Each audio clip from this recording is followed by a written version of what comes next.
আজরুন গায়রু মামনুন। যারা ঈমান এনেছে, সৎ কর্ম করেছে, তাদের জন্য রয়েছে অশেষ প্রতিদান জান্নাত। সুবহানাল্লাহ। আমরা যারা ঈমান এনেছি, আমরা যারা নেক আমল করেছি, আমাদের জন্য জান্নাতুল ফেরদাউস প্রস্তুত করেছেন কে? জান্নাতুল ফেরদাউস আমাদের জন্য প্রস্তুত। এক নম্বর ঈমান আনতে হবে। সকল গুণ এক নম্বর কি আনতে হবে? ঈমান কাকে বলে? আপনি আল্লাহ ছাড়া কাউকে শরীক করেন না, আল্লাহ ছাড়া কাউকে অদ্বিতীয় মনে করেন না, আল্লাহ ছাড়া কোনো মানুষের উপর আপনি ভরসা করেন না, আপনি আল্লাহকে সব সময় এক মানেন। আল্লাহ এক, আল্লাহ অদ্বিতীয়, আল্লাহ সমতুল্য কেউ নেই। এটাকে বলা হয় ঈমান।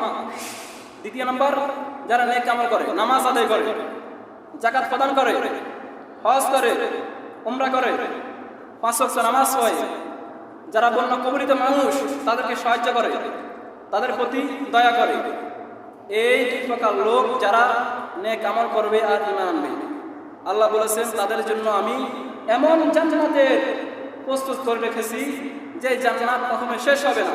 তারা শুধু সেখানে আনন্দ করবে, তারা শুধু সেখানে উল্লাস করবে, তারা সেখানে শুধু ইবাদত করবে, আল্লাহকে ডাকবে। সুবহানাল্লাহ বলুন।